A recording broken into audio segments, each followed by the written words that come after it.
کل ایک تقریر سے خطاب کیا افواج پاکستان کے سربراہ عاصم منیر صاحب نے، اور ایک بار پھر انہوں نے جو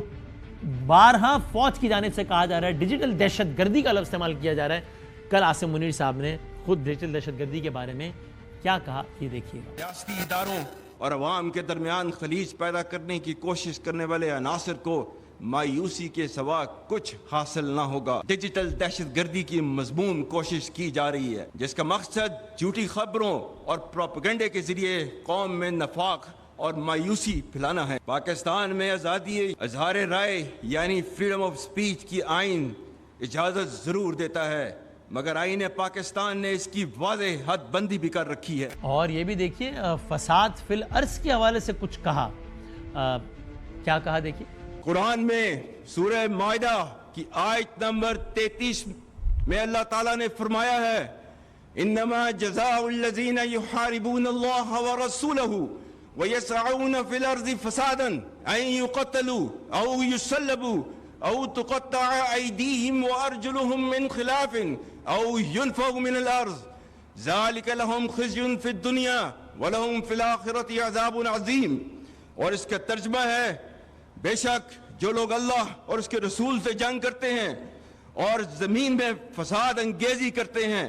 ان کی سزا یہی ہے کہ وہ قتل کر دیے جائیں یا سولی چڑھا دیے جائیں یا کاٹ دیے جائیں ان کے ہاتھ اور پاؤں مخالف سمتوں سے، یا نکال دیے جائیں وہ اپنے ملک سے۔ یہ ان کے لیے رسوائی ہے دنیا میں اور ان کے لیے آخرت میں عذاب عظیم ہے۔ عامر صاحب کوئکلی اگر میں آپ سے شروع کروں، یہ جو کچھ ہو رہا ہے، اور میں نے پچھلے صرف 15 دنوں کا منظرنامہ بتایا جس میں اور بھی چیزیں ایڈ کر لیجئے کہ افواج پاکستان کے سربراہ آ کر ڈیجیٹل دہشت گردی کا لفظ ایک بار پھر استعمال کر رہے ہیں اور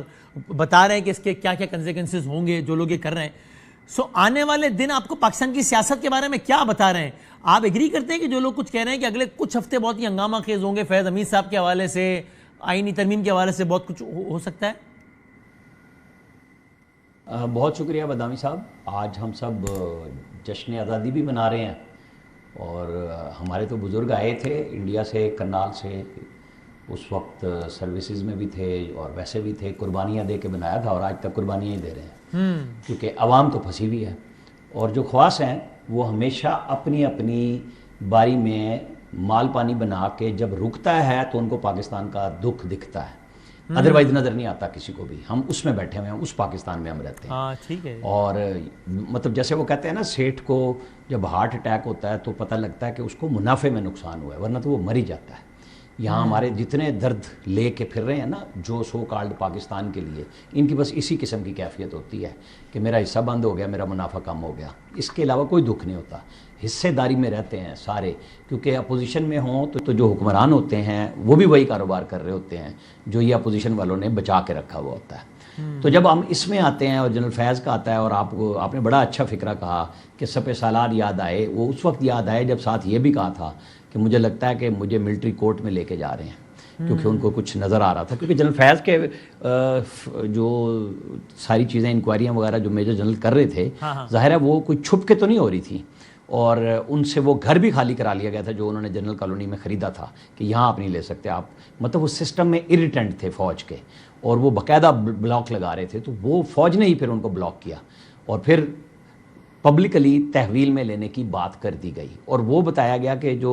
فوجی پارٹ تھا اس میں صرف ٹاپ سٹی کا، اور باقی ان کی جو ظاہر ہے کہ وہ ایک پارٹی سے ایفیلیشن ان کی کوئی چھپی بھی نہیں تھی، جس کو ایک سسٹم لے کے آ رہا تھا، لیکن وہ پرائیویٹ پارٹ بنا دیا گیا ان کا کہ ریٹائرمنٹ کے بعد۔ اس میں بھی فوج نے اپنے ادارے کی ساکھ کو بچایا کہ اگر ہمارا ڈی جی آئی پرسنل اس پہ جا رہا ہے، لیکن جو ادارہ عمران خان کو بنا رہا تھا، جس کے لیے D G I S I اور D G I S P R نے پریس کانفرنس کی تھی کہ ہم نے بڑی لمبی چوڑی بریفنگز کی آنے والے 10-11 سال کی جو قیادت ہے ان کو بتایا ہے کہ ہم پیچھے ہٹنا چاہ رہے ہیں اور ہم نے بہت کچھ کر لیا عمران خان کے لیے، general Pasha, general Zaheer, general Rizwan, سب یہ لوگ کرتے رہے اور اپنے اپنی اس سائڈوں پہ چلتے رہے، بھاگتے رہے، کچھ چپ کر کے بیٹھ گئے تو ان کو ادارے نے بھی کچھ نہیں کہا۔ ان کو زیادہ غصہ تھا کہ میں ریٹائرمنٹ بھی لے لی، اپریل میں نے جانا تھا 22 میں، اور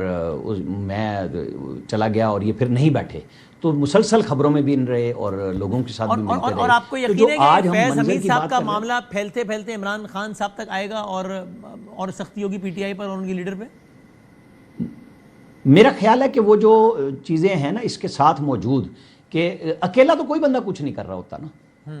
وہ آج میں کہیں سن رہا تھا لیکن اس میں سر پی ٹی آئی کے لوگ یہ کچھ کہتے ہیں، اور مثلا نام شعیب لے شاہین صاحب نے ہمارے پروگرام میں کہا کہ بھائی جان ایک ریٹائرڈ آدمی کیا ہی کر لے گا، آج آپ ڈی جی آئی ایس ہیں تو آپ سیاہ سفید کے مالک ہیں، کل نہیں ہے تو پھر آپ کیا ہی کر لیں گے؟ تو فیض حمید صاحب کیا ہی کر لیتے ریٹائرمنٹ کے بعد ہمارے لیے؟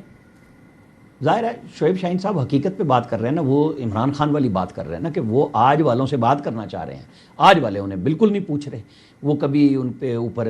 تبرے کرتے ہیں، کبھی تبصرے کرتے ہیں، کبھی سپہ سالار بناتے ہیں، کبھی غدار بناتے ہیں، اور پھر ہاتھ بھی وہیں جوڑتے ہیں کہ آپ ہم سے بات کر لیجئے، ہم آپ کو مقبولیت دے دیں گے، کہ آپ ہماری قبولیت کر لیں بس۔ عمران خان اور کیا کر رہے ہیں اس وقت؟ اڈیالہ جیل میں جتنی دفعہ صحافیوں سے بات ہوئی ہے وہ ہر دفعہ پہلے والے سٹانس سے بدل جاتے ہیں۔ میں نے تو یہ نہیں کہا تھا، میرا تو مطلب یہ نہیں تھا، اور وہ رپورٹر حیران ہو رہے ہوتے ہیں کہ یہ شخص کس طرح ہے، کیونکہ وہاں ریکارڈنگ تو نہیں ہو رہی،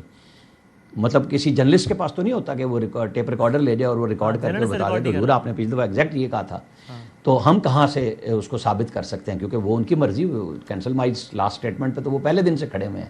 وہ چیف مارشل اللہ کے لیے یوز ہوتا تھا، زبیر نہیں تو صاحب بیٹھے آپ یہ کہہ رہے ہیں کہ پوسٹ ریٹائرمنٹ میں وہ اتنے ہیں۔ انفلوئنشل تھے کہ وہ باقاعدہ اس پوزیشن میں تھے کہ انفلوئنس کر جائیں ایک پارٹی کے ڈیسیشن کو بھی اور ملٹری پر بھی؟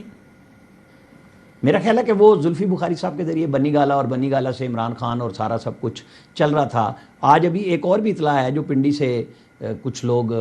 تبدیل ہوئے تھے اڈیالہ جیل سے، وہ بھی کچھ تحویل میں اسی کیس میں لے لیے گئے ہیں، آ جائیں گی خبریں ان کی بھی، سپرنٹینڈنٹ جیل چل بھی رہی آگے ہیں کچھ باتیں ہوئے ان نا کی۔ میرا خیال ہے۔ جی جی ہاں جی یہی یہ وہ جو فیسیلیٹیشن تھی ایک سسٹم کے تحت اندر سے ہو رہی تھی وہ رکی ہیں۔ اس کے بعد ہی تو انہوں نے کہا کہ مجھے مطلب اس میں رکھا ہوا ہے، اچھے حالات میں نہیں ہوں، کھانا میرا ٹھیک نہیں ہے، جب سے وہ لوگ تبدیل ہوئے۔